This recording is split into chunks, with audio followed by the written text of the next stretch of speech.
and gentlemen, how are you doing? I trust you're doing all great. My name is Isaac Tugar. The name of my channel is Tugar Isaac. And in this video, this live stream today, we are going to be reviewing the book, The Laws of Human Nature by Robert Greene. This is a book by Robert Greene, and we will be reviewing it in today's video. So stay tuned as you watch this video. So, first and foremost, we will begin from chapter 1, where I will read the paragraphs of the book, and then I will explain it bit by bit. It's more like we are doing an analysis on what this book is talking about. So stay tuned as you watch this video. So I will not just go ahead and start with the introduction. I'll just move and we'll start from chapter 1. So chapter 1 is titled Master Your Emotion. Master your emotional self. Master your emotional self. And the subtopic of this particular chapter is the law of irrationality. The law of irrationality. So there is a quote that he made under this particular chapter. The first quote he made. He said, "You like to imagine yourself in control of your fate, consciously planning the course of your life as best as you can, but you are largely unaware of how deep your emotions dominate you." So a lot of times people tend to set a plan and then make goals on how they will run their life and how they will organize their life with the actions they will take, with so many activities that they are going to engage themselves in. They will say, okay, this is what I want to do, that is what I want to do, this is what I want to do tomorrow, this is what I want to do today, this is what I did yesterday. But they are unaware that their emotions is what carries out many of the actions they do. So he said, you like to imagine yourself in control of your fate, to consciously planning the course of your life as best as you can, but you are largely unaware of how deeply your emotions dominate you. So the planning of your life and everything is like an imagination, but you are unaware of how your emotions are playing a major role in the planning of your life. So he said, they make you veer toward ideas that suit your ego. They make you look for evidence that confirms what you already want to believe. They make you see what you want to see, depending on your mood.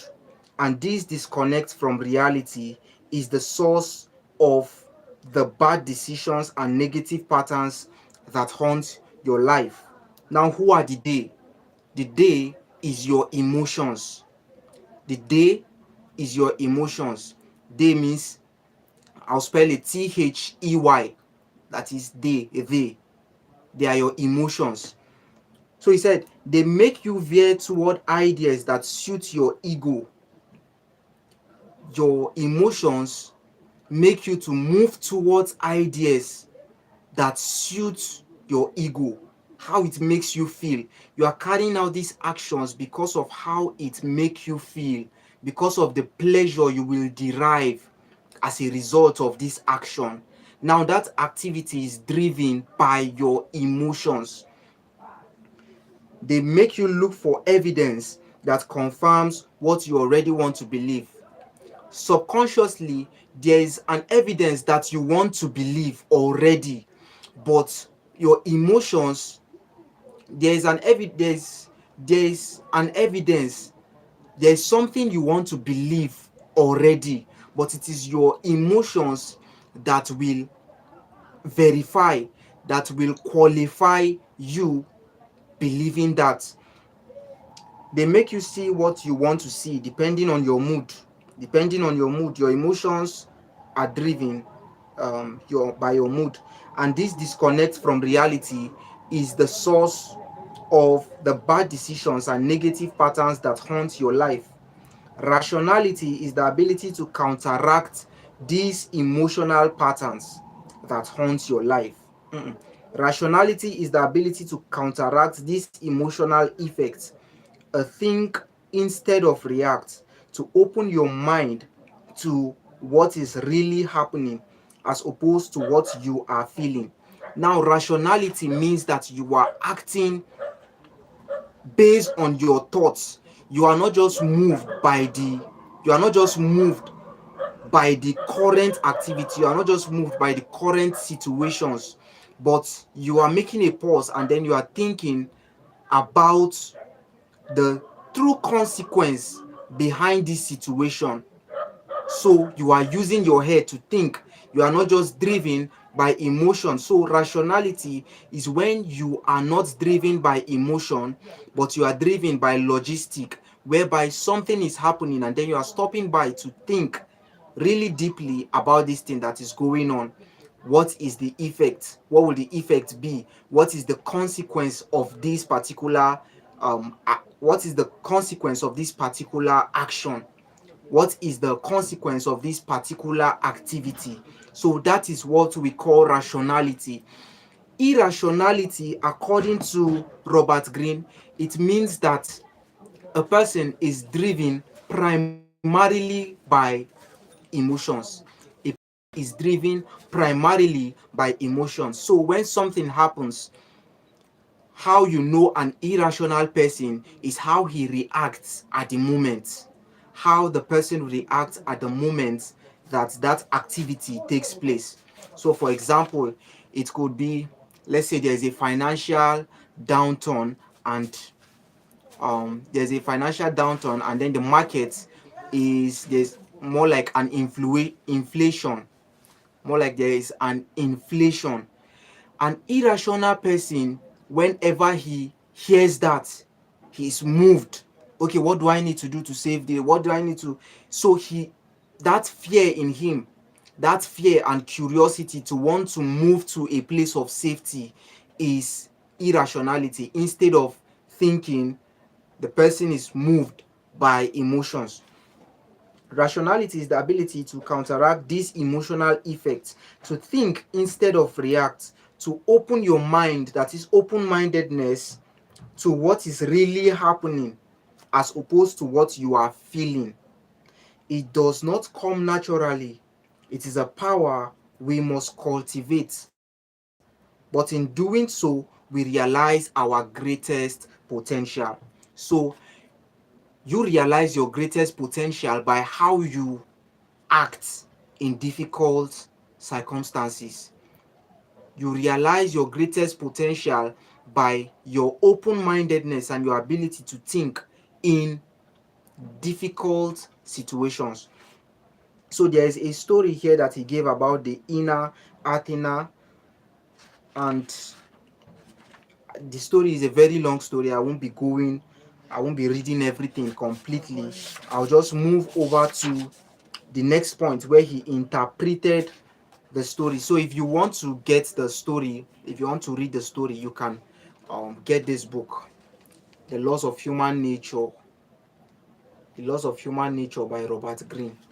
In there, you're going to have access to the full story. So the interpretation of this story, oh, so there's a quote here, and it says, "It's just as though one's second self were standing beside one. One is sensible and rational, oneself, but the other self is impelled to do something perfectly senseless and sometimes very funny, and suddenly you notice that you are longing to do that amusing thing. Goodness knows why. That is, you want to, as it were, against your will, though you fight against it with all of your might. You want to." He's saying here that when this quote, by the way, is by Dostoevsky. I don't know how to pronounce the name, but the title of the book is A Raw Youth. He's saying now that when facing difficult circumstance, you must assume and you must imagine that you are being split into two. That you are being split into two. There is one person standing, and then there is another person that is standing next to you. That is the second version of you. So when you are in that circumstance and then you imagine that the person that is standing next to you is after just carrying out, after just moved by emotion. The person standing next to you, that is your second self, is moved by emotion and is just out. Like it's just out looking for what to do or looking for a solution. So the particular self that is you that is standing at the moment, you are being rational and you are thinking, you are being open-minded about what to do in that current situation, while you are imagining your second self running helter-skelter looking for what to do about it because he's moved by the emotion of fear. So whenever you are in any circumstance, you separate yourself. You imagine there's another person next to you. He's driven by emotion, and then you are being logistic and looking for a solution. That way, you are going to control how you react to things. You're going to be more rational and not irrational. Let's move further. So there's a paragraph here. It says, and by the way, this book, I got it just yesterday because I was interested in buying a book, and then I went to the bookshop. I remember I've heard a lot about this particular book, The Laws of Human Nature. I've watched a lot of Robert Greene's interview, and he so much emphasized on this book. So I decided to go to the bookshop yesterday and get it. So in this video and in this page, we'll be doing more of book reviews. We'll be reviewing a lot of books by popular authors. So join me on this journey. Whenever anything goes wrong in our life, we naturally seek an explanation. To not find some cause for why our plans went awry, or why we face sudden resistance to our ideas, will be deeply disturbing to us and intensify our pain. But in looking for a cause, our minds tend to revolve around the same type of explanations. Someone or some group sabotaged me, perhaps out of dislike. Large antagonistic forces out there, such as the government or social conventions, hindered me. I received bad advice, or information was kept from me. Finally, if worse comes to worst, it was all bad luck and unfortunate circumstances. What this paragraph is saying is that whenever there are many times when people go through misfortune and something they did not desire happen to them, they don't think if there is something that is wrong with them that made that thing not happen, that made that thing not come to pass, but rather they look out outside sources. For example, if there is a problem, they are looking for who to put the blame on. Is either they assign it to an individual or they assign it to a group of people. So they will say, they make sentences like this and say, oh, it's because of him that I was unable to get this. Oh, it's because of her that I was unable to get this. If only she gave me the opportunity. If only he gave me the opportunity. If only they gave me more time. If only they gave me more money. If only they gave me more resources, right? So the person is not looking at it from a perspective of what did I do wrong, but is looking at it from a perspective of what they did wrong that results to him getting to this particular situation.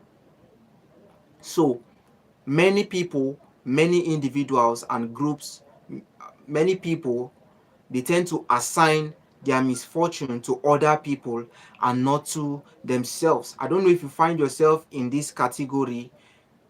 You might want to think about this, you might want to rethink it. These explanations, I'm on the next paragraph now. These explanations generally emphasize our helplessness. What could I have done differently? How could I have possibly foreseen the nasty actions of X against me? They are also somewhat vague, but they are also somewhat vague. We usually can't point to specific malicious actions of others. We can only suspect or imagine. These explanations tend to intensify our emotions, anger, frustration, depression, which we can then wallow in and feel bad for ourselves. Most significantly, our first reaction is to look outward for the cause. Yes, we might be responsible for some of what happened, but for the most part, other people and antagonistic force tripped us up. This reaction is deeply ingrained in the human animal in ancient times. It might have been the gods or evil spirits who were to blame. We of the present choose to call them other names. So it is it is never it is never the problem is coming from me, but rather it is the problem is coming from them. What we see ourselves as less participants in the results of that particular action.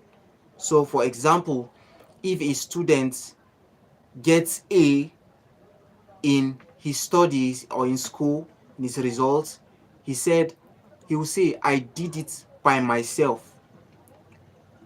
But if the student gets an F or a credit, he said, the teacher failed me. The teacher failed me. If the person is in an undesirable financial state, he'll say, the government is not favoring me.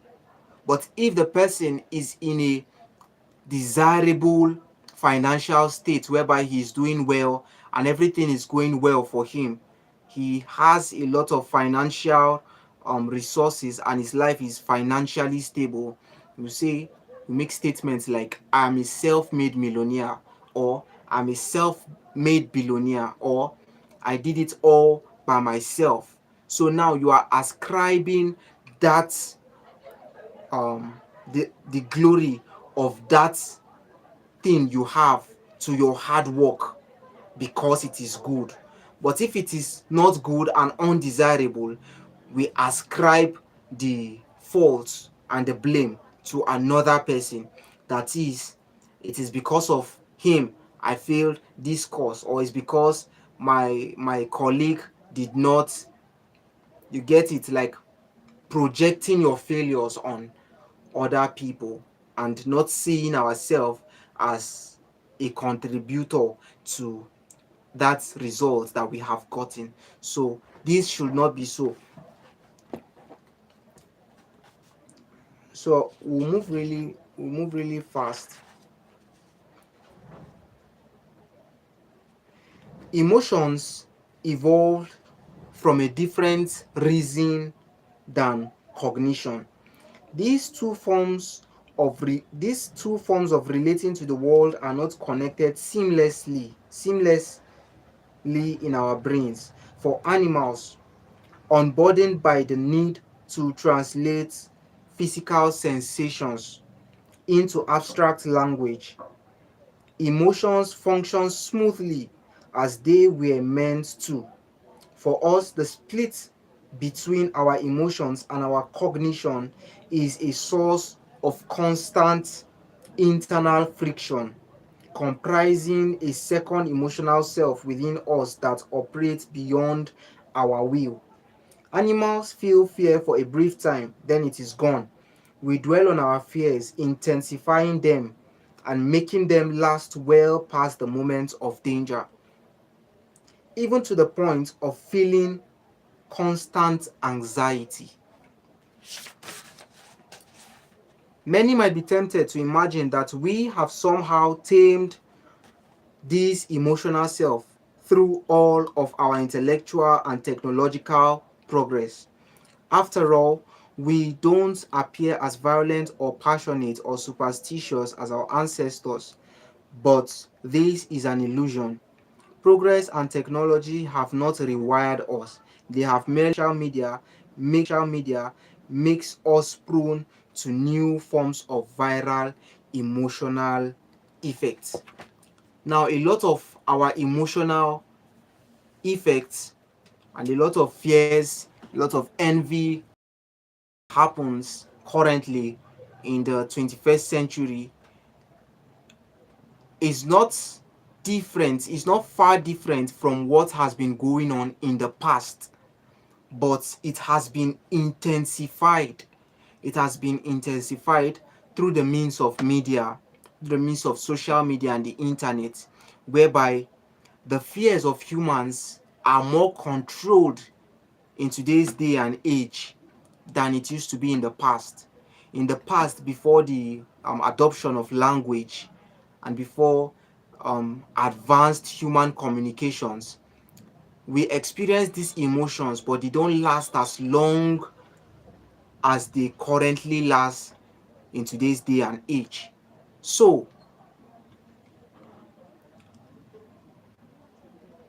the current system of technology has been able to make it the current system of technology and advancement in the media has made humans much more predictable because they react more we react more to emotional news than to facts. So we act based on we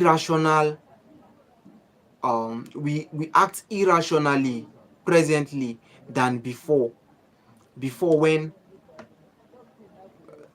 than we used to in the past. We act irrationally currently than the way we used to in the past, and that is because the ability to of humans to think and rationalize information has greatly been reduced. It has been reduced because a lot of people act based on what the media is saying. A lot of people act based on what the news is saying, based on what the documentaries are saying. And so when we act based on these informations, then it reduces our ability to think and to look for better solutions. So thank you for watching this video, and indeed this is our first live stream, and this channel is going to be more about live streams, and we'll just be dissecting informations from books. would um would read a lot of books here. It's more like a book club. So whatever we've read and the knowledge we have gotten from what we are consuming, from the resources we are consuming, we'll come and dish it out and analyze it and explain it in a way that would be understandable to people, thank you so much for watching this video. I remain Isaac Tuga. Peace, Outcome Scouts.